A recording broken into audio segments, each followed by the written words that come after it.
भाई, लौटने में हमें रात तो होनी ही थी। तुमने ये कौन सा शॉर्टकट लिया है जो खत्म होने का नाम ही नहीं ले रहा है? तो फिक्र मत कर, हम जल्द ही घर पहुंच जाएंगे। ठंडी हवा के झोंकों के साथ कुछ अजीब से कीड़े कार के विंडशील्ड से लगातार टकरा रहे थे। कार के अंदर बैठे दोनों लड़कों की हंसी माहौल में एक अलग ही हलचल पैदा कर रही थी। बाहर अंधेरा गाढ़ा हो गया था। कार के टायर कच्चे रास्ते पर फिसलते हुए धीरे धीरे आगे बढ़ रहे थे। रास्ते के चारों ओर सीलन की अजीब सी गंध फैली हुई थी। रोहित ने रेडियो चालू किया। रेडियो ऑन होते ही उस पर उसी रास्ते के बारे में खबर चल रही थी जिस रास्ते पर उनकी कार इस वक्त आगे बढ़ रही थी। देहरादून से बगोली जाने वाले रास्ते पर पिछले हफ्ते 3 लोग लापता हुए हैं। पुलिस को अभी तक कोई सुराग नहीं मिला है। अगर आप उस रास्ते से गुजर रहे हैं तो सावधान रहे। इतना सुनते ही दोनों ने एक दूसरे की ओर देखा और फिर जबरदस्ती हंसने लगे। अरे भाई छोड़ना ये फालतू की न्यूज व्यूज, कोई गाना ही लगा दे। और तभी अचानक अंकित की नजर सड़क के बीचों बीच खड़े एक बूढ़े आदमी पे पड़ी जो हवा में हाथ उठाए हुए कार को रुकने का इशारा कर रहा था। अंकित ने झटके से ब्रेक दबाया। टायर मिट्टी पर फिसलते हुए ठीक उसके सामने रुक गए। अगर ब्रेक लगाने में जरा सी भी देर होती तो शायद अभी वो बूढ़ा आदमी ऊपर पहुंच चुका होता। अरे कौन है आप बाबा? क्या कर रहे हो इतनी सुनसान जगह पर, वो भी इस टाइम पर? अभी आप गाड़ी के नीचे आ जाते। उस बूढ़े आदमी की आंखें कुछ अजीब थी, जैसे किसी के इंतजार में बरसों से सोई ना हो। बेटा, मेरी औरत बहुत बीमार है। मैं यहाँ पर कब से तुम्हारा ही इंतजार कर रहा था। वो अचानक लड़खड़ा गया, फिर बात संभालते हुए बोला, अब मेरा मतलब कोई तो मदद करेगा इस इंतजार में। बस यहीं किनारे पर ही मेरा घर है। अगर थोड़ी सी मदद कर दोगे तो भगवान तुम्हारा भला करेगा। बहुत दर्द में है बेचारी। रोहित ने बिना सोचे कार का दरवाजा खोला। चल भाई, हमें उनकी मदद करनी चाहिए। अरे आखिर इंसानियत नाम की भी कोई चीज होती है। बेचारा तकलीफ में है। अंकित ने उसे रोकने की कोशिश की। अरे यार, तू पागल है क्या? तू ही सोच, इतनी सुनसान जगह पे भला कौन रहता होगा? अंकित की बातों को अनदेखा करते हुए रोहित कार से नीचे उतर गया और वो उस बूढ़े आदमी के साथ जंगल की तरफ जाने लगा। लेकिन अंकित की आंखें अब किसी आने वाली अनहोनी की तस्वीर देख रही थी। कुछ दूर जाते ही टॉर्च की हल्की रोशनी में दोनों गायब से हो गए। सन्नाटे के बीच अंकित अब पूरी तरह अकेला कार में बैठे हुए रोहित के लौटने का इंतजार करने लगा। वो बार बार अपनी घड़ी में देख रहा था। रोहित को गए आधा घंटा बीत चुका था। अंकित की बेचैनी अब बढ़ती जा रही थी। घड़ी की टिक टिक की आवाज कानों में कांटों की तरह चुभने लगी थी। कहाँ रह गया ये साला? मैंने साफ कहा था मत जा, पर ये किसी की बात कब सुनता है। कहीं रास्ता तो भटक नहीं गया। हे भगवान। उसने कार की हेडलाइट ऑन की और वो भी कार से बाहर निकला। सड़क पे फैला अंधेरा और सन्नाटा उसे भी डरा रहा था और जंगल से आती लोमड़ियों के रोने की आवाजें मानो जैसे चीख चीख कर कह रही हो कि कुछ तो बहुत बुरा होने वाला है। अंकित धीमे कदमों से उसी कच्चे रास्ते की ओर आगे बढ़ने लगा। हर कदम के साथ जूते के नीचे से कीचड़ की चिक चिक की आवाज आ रही थी। एकदम से टॉर्च की रोशनी में सर सर करते हुए एक लंबा सांप उसका रास्ता काट गया, जैसे उसे आगे बढ़ने से रोक रहा हो। उसका दिल एक पल के लिए रुक सा गया। हिम्मत करके वो आगे बढ़ा। थोड़ी दूर जाने पर उसे कुछ अजीब सी आवाजें सुनाई देने लगी, जैसे कोई खूंखार भेड़िया कुछ चबा रहा हो। अंकित ठिठक गया। उसका दिल तेजी से धड़कने लगा। उसने धीरे धीरे टॉर्च उस आवाज की दिशा में घुमाई। सामने का नजारा देख उसकी आंखें चौड़ी हो गईं। और गला सूखने लगा। उसका पूरा शरीर ठंडा पड़ गया। उसने देखा रोहित जमीन पर पड़ा है और वो बूढ़ा आदमी रोहित के ऊपर बैठकर उसके मांस को नोच नोच के खा रहा है। उसका चेहरा इंसान का बिल्कुल भी नहीं था। लंबे नुकीले दांत, काली आंखों में लाल रोशनी और मुंह से टपकता गाढ़ा लाल लार। बूढ़ा धीरे धीरे सिर उठाता है और हंसता है। उसकी भयानक हंसी पूरे जंगल में गूंज जाती है। अंकित धीरे धीरे पीछे हटने लगा। तभी उसके पैरों के नीचे सूखी लकड़ी टूटने की आवाज आती है। आवाज उस बूढ़े के कान में पड़ते ही उसने अंकित की तरफ देखा। बेटा, अब तेरी बारी, मेरी मदद करेगा ना? अंकित थर थर कांप रहा था। उसके हाथों से टॉर्च नीचे गिर गई और वो उल्टे कदमों से भागने लगा। पेड़ों की टहनियां उसके चेहरे को काट रही थी, फिर भी वो भागे जा रहा था और वो बूढ़ा आदमी भी उसका पीछा कर रहा था। भागते भागते वो कार तक पहुंचा।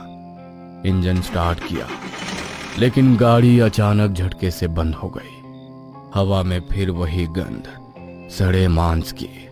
अंकित ने इधर उधर देखा। उसे लगा वो बूढ़ा आदमी चला गया, लेकिन तभी उसकी नजर सामने गई। वो बूढ़ा कार के ठीक सामने खड़ा था और उसे लगातार घूरे जा रहा था। तभी वो बूढ़ा आदमी धीरे धीरे अंकित की तरफ बढ़ने लगा।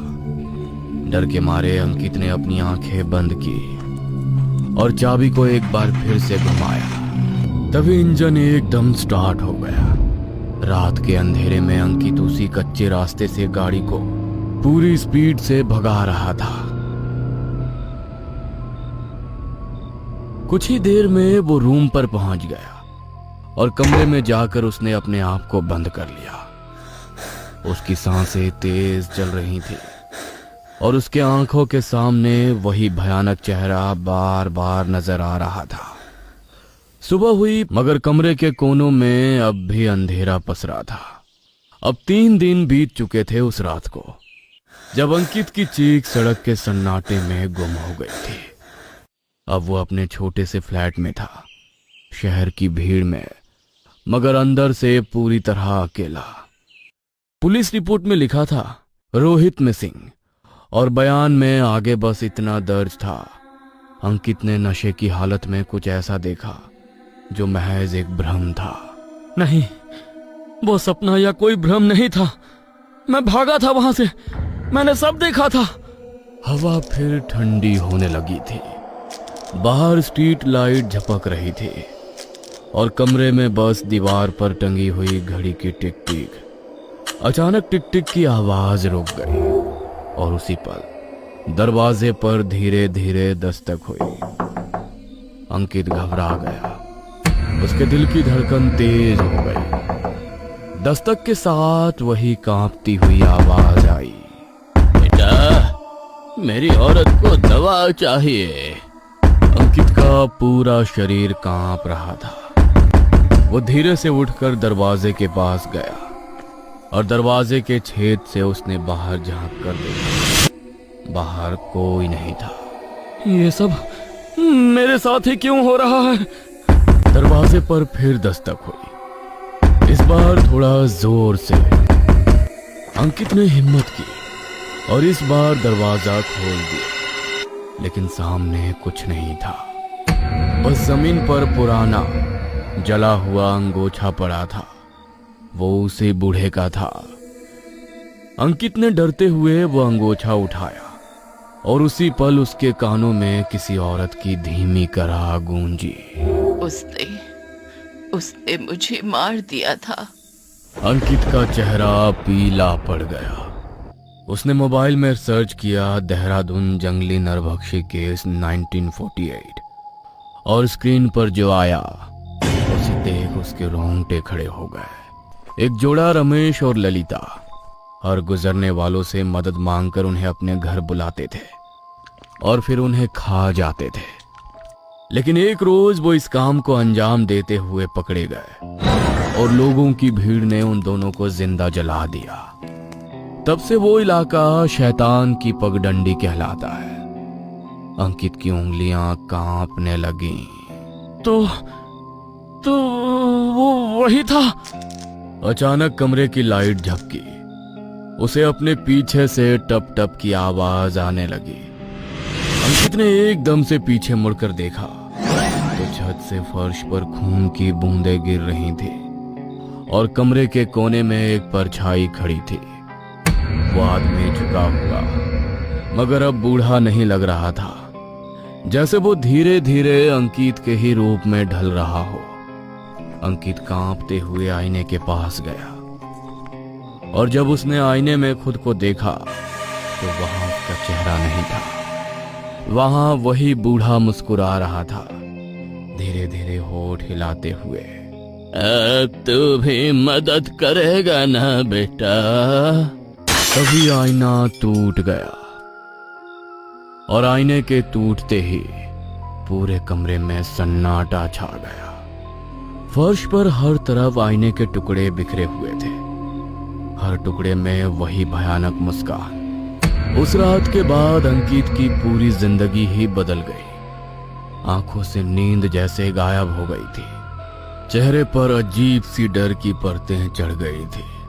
उसका शरीर पूरी तरह बदल गया था, चमड़ी हड्डियों से चिपक गई थी, जैसे उसके पूरे शरीर से किसी ने सारा खून निचोड़ लिया हो। लोगों का कहना था कि वो पागल हो गया है, लेकिन हकीकत शायद अंकित ही जानता था कि अब उसके अंदर कोई और ही बस गया है। देखते ही देखते 3 हफ्ते गुजर गए और 3 हफ्ते बाद शहर के उसी मोहल्ले में से एक और गुमशुदगी की खबर आई।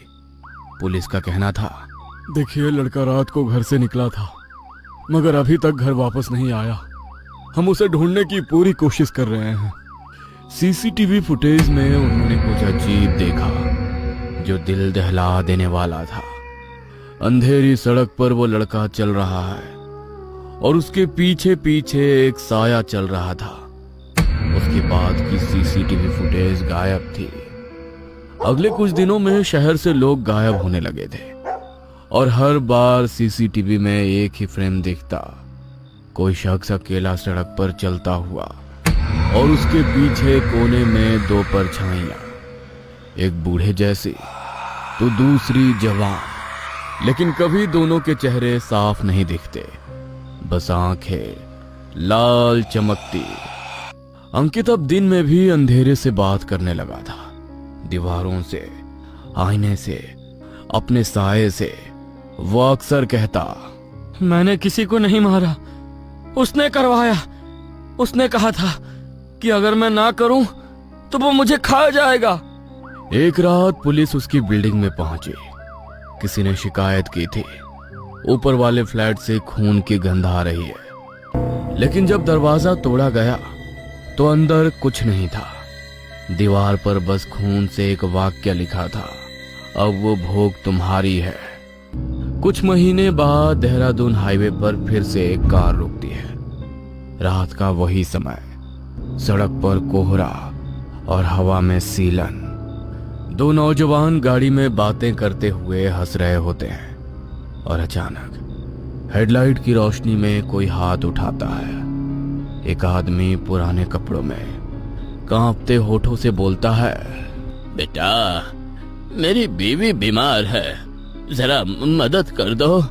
ड्राइवर ब्रेक मारता है और सामने खड़ा आदमी सिर उठाता है। चेहरा कुछ जाना पहचाना सा लगता है और उसकी आंखों में वही लाल चमक।